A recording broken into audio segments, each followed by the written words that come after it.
Welcome to this week's Buccaneer Update. I'm Katie Tull here with head women's basketball coach Julie Goodenough.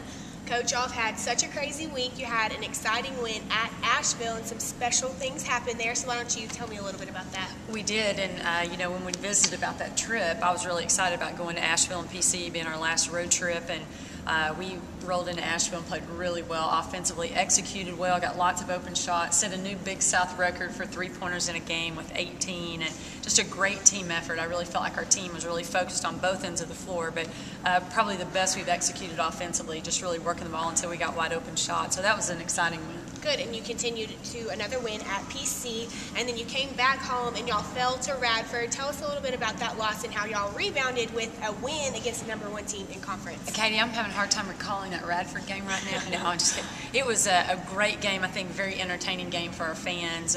Both teams just played extremely well, just traded baskets a lot, especially in the second half, and we hit a big shot. Kelsey hit a big shot just to take us into overtime, and but it was a game that I felt like was really important for us to win, just for our season and for seeding in the tournament. And to be real honest, it kind of sucked the life out of me. And I had a hard time getting ready for the next day for practice to get prepared for Liberty. But our team really persevered, and I felt like just maybe the hardships and the grief that we suffered from the loss against Radford really motivated our players just to come out with toughness and just give our very best shot at Liberty. And it was a tremendous game on Monday night, just a historic game for Charleston Southern against Liberty. For sure. I know as a senior that was my first time here at Charleston Southern to beat Liberty, so it's definitely something that I'm going to remember.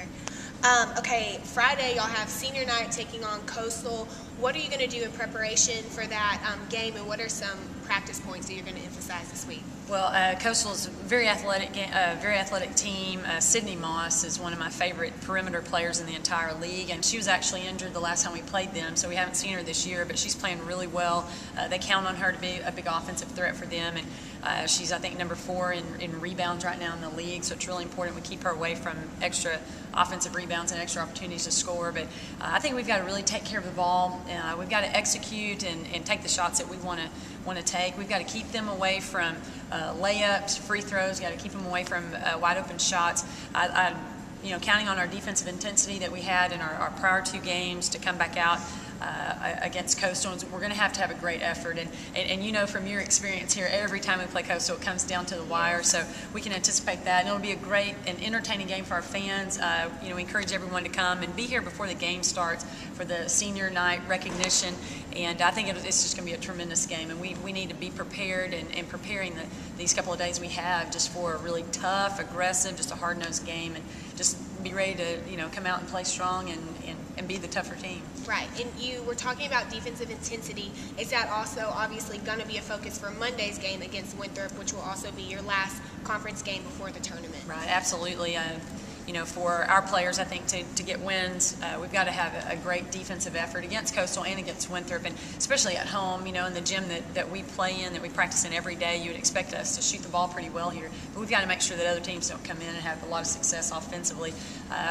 I'm really pleased with our defensive intensity we're playing with right now, and fully anticipate that in our last 2 home games and our last 2 conference games. But Winthrop is a little bit of a mismatch problem for us. They're pretty big in every position and have a very, very good freshman point guard, and so defense will be a big key in that game as well. Right. Okay, and last, tell us a little bit about what you're estimating your matchups to be in the tournament and what you're looking forward to going into High Point. I really feel like the loss to Radford on Saturday may have put us in a situation where we can finish probably at best 4th, either 4th or 5th, and it looks like High Point will be the other one, either 4th or 5th, kind of depending on how their schedule goes and how our season ends here. But what could be more special than to be the host school in the first round of the tournament at their place? And so it looks like it'll probably play out. So we'll play High Point in the first round, and if we win that first round game, then we'll probably match up with the conference champions with Liberty in the second game. But we're excited about the tournament, and our goal all year has been to just to have a really special season and to accomplish some things that haven't been done here before. And Mission Possible is our kind of our slogan, and we're going into the tournament hoping to be the conference champions. Right, and definitely, as we've seen throughout conference play, it's anybody's game, so we want to wish you and your team good luck going into it. Thank you for being with us today. Check out csusports.com for more information and updates, and tune in next week. I'm Katie Tull. Bye.